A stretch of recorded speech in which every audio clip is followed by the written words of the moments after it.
के भयो यो पहेँलो पहेँलो फल्दै फल्दैन फुलिरहेछ यो तनाव भयो के गरी खाने होला यो अब यो फुल्न लागेन बेकार दुःख खेर गयो नाप छ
जन थकान बहुत टाउको पनि दुख्छ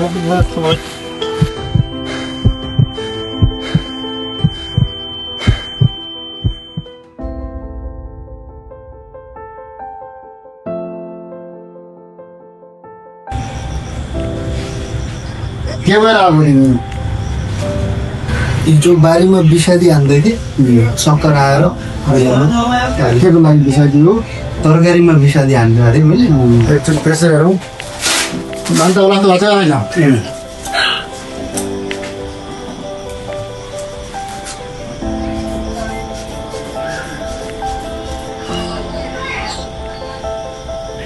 विषादी छोड्नुभन्दा अगाडि चाहिँ केही सेफ्टीहरू केही परेको थियो र त्यो विषादीले औषध नगरी भन्नु होला मासुहरू अबदेखि चाहिँ सबभर चाहिँ अर्ग्यानिक खेतीमा चाहिँ ध्यान दिनु पर्यो अर्ग्यानिक प्रयोग गर्ने होइन विषादी नै प्रयोग गर्नु पर्यो भने पनि एकदमै आफ्नो सुरक्षाको लागि अपनाउनु पर्ने उपायहरू अपनाउनु पर्यो सबभन्दा पहिला मास्क अलि 3-4 लेयर भएको मास्क प्रयोग गर्नु पर्यो त्यहाँबाट सुरक्षित खालको पन्जा अलि राम्रो खालको प्रयोग गर्नु पर्यो र लगाउने ड्रेस पनि अहिले चाहिँ पाउँछ सुरक्षित खालको चाहिँ विषादीहरूले शरीरलाई असर नगर्ने खालको त्यो चाहिँ ड्रेस प्रयोग गर्नु पर्यो है र हाम्रो चाहिँ सबभन्दा फोकस के छ भने अर्ग्यानिकमै सबभर विषादी प्रयोग नगरेरै अर्ग्यानिक खेतीहरू उत्पादन गर्नु पर्यो है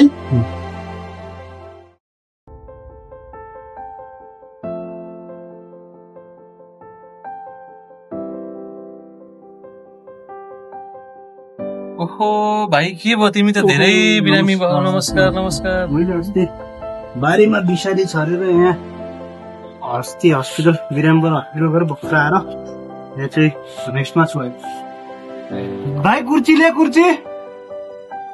तपाईलाई अर्ग्यानिक खेतीको बारेमा केही थाहा छ नै के थाहा छैन एग्रोवेट गरी त्यही विषादी दिन्छन् हाल्नु भन्छन् हामीले त्यही ल्याएर हाल्छौँ अरू केही थाहा छैन तपाईले विषादी छर्दा केही मास्क पन्जा फुलबाउले कपडाहरू त्यस्तो केही लगाउनु भएको थियो कि नै छैन केही लाग्छ छैन यस्तै हो हामीले त छड्ने केही त्यस्तो थाहा पनि नै के हो कसो थाहा भएन त्यो कुरा तपाईहरूले विषादी छर्ने बेला एक त विषादी आफैमा विष हो त्यो औषधि होइन त्यही पनि छर्नै पर्ने भनेपछि चाहिँ मास्क अनि हातमा पन्जा फुल बढी कपडा लगाएर अलि टाढाबाट छडेर त्यसपछि चाहिँ आएर हातमुख धोएर अथवा सकिन्छ भने नुहाएर नै घरभित्र प्रवेश गर्नुपर्छ अर्ग्यानिक खेती भनेको हामीले जुन उत्पादन गर्दादेखि जुन हामीले बजारसम्म पुर्याउँछौँ हाम्रो उत्पादनहरू त्यो चाहिँ हामीले विषादीहरू केही पनि प्रयोग नगरेर हाम्रो आफ्नै जैविक तरिकाले उत्पादन गर्नलाई चाहिँ अर्ग्यानिक खेती भनिन्छ यसलाई चाहिँ विषादी रहित खेती पनि भनिन्छ तपाईलाई आइपिएम विधिहरू जोलमलको बारेमा केही थाहा छ त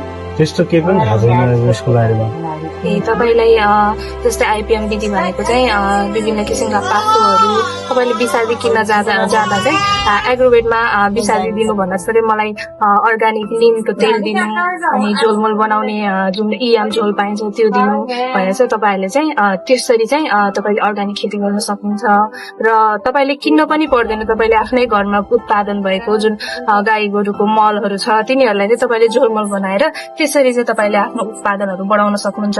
एक त तपाईँले विषादी प्रयोग गरेर तपाईँ आफैलाई पनि हानि भयो र साथसाथै तपाईँले विषादी किन्ने पैसा चाहिँ बचाउन पनि सक्नुहुन्छ। त्यसरी चाहिँ तपाईँको जुन उत्पादन गर्ने त्यो लगानी हुन्छ त्यसलाई पनि कम हुन्छ। त्यसरी चाहिँ तपाईँले उत्पादन गर्नुभयो। बुझ्नुभयो तपाईँले अहिलेसम्म सिकाएको कुराहरू? हजुर बुझेँ, राम्रो लाग्यो मलाई। अब यही गर्नु पर्ला। हुन्छ, यिनी कुराहरू अप्नाउनु होला। नभएपछि अझै पनि कुनै पनि बारीमा अथवा तपाईँलाई समस्या आएको जस्तो लाग्छ भनेपछि पालिकामा सिधै सम्पर्क गर्न सकिन्छ होइन? कृषि प्राविधिकसँग त गर्ने होला है? हजुर, त्यही पालिकाको कृषि प्राविधिकहरूसँग चाहिँ निरन्तर सम्पर्क गर्न सक्नुहुन्छ। हस्, हुन्छ हजुर। अब त्यही गरौँ न। आज छुट्टी दिनु। हुन्छ, धन्यवाद है।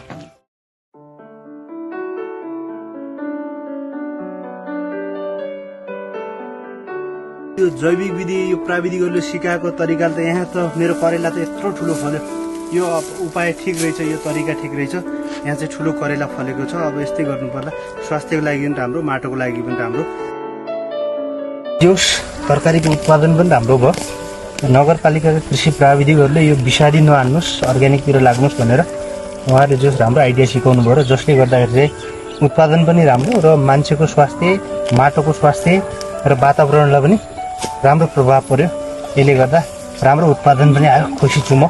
जो सरकार र स्थानीय तह सरकारले, नगरपालिकाका प्राविधिकहरूले मलाई राम्रो कुरा सिकाउनु, यो कुरामा म उहाँहरूप्रति आभारी छु।